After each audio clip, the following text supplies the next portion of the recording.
Hello, kings and queens. Welcome once again to Elizar's Kitchen.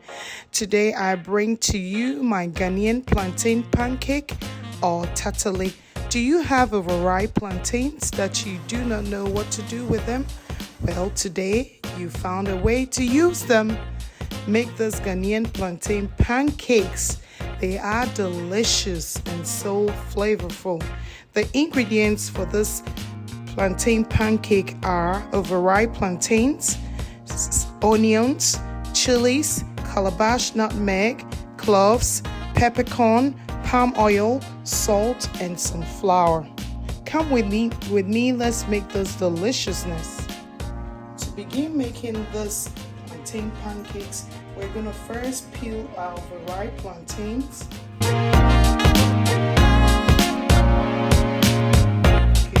We're going to add our ingredients or our seasoning in our blender. Make sure you cut up your ginger because it takes a little longer to blend. And we'll add our cloves also. And I'm going to leave the measurements of our ingredients in our description box below. Then we're going to blend this.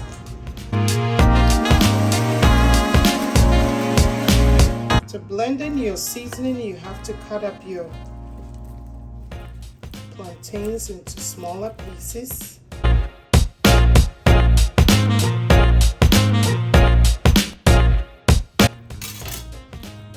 it's time to mash up our plantains.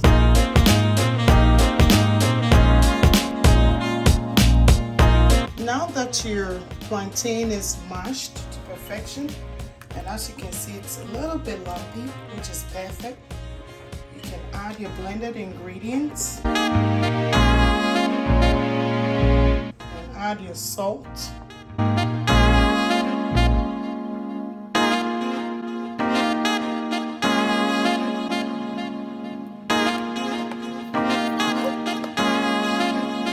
And the last thing we're going to add is our flour.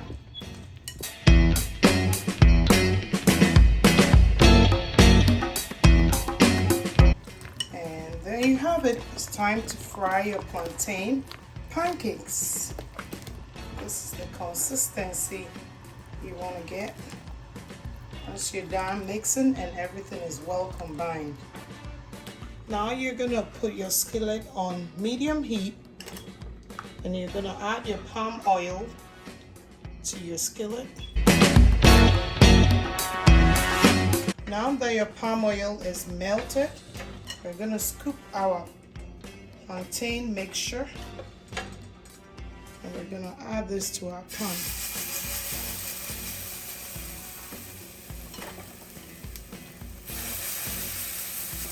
And we're going to allow it to cook for 3 minutes on each side.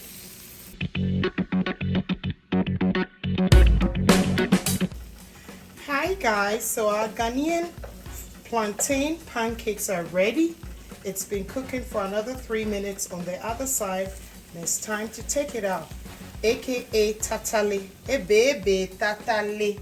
Hey. Hello kings and queens, so this is our finished product of our plantain pancakes, or Ghana plantain pancakes, popularly known as tatale.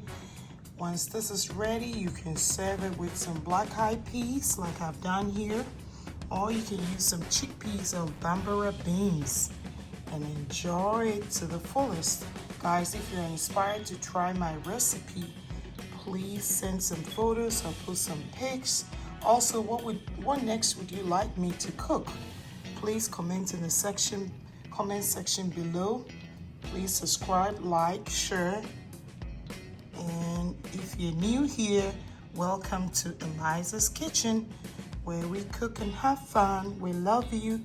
God bless you. And see you all next week. Bye.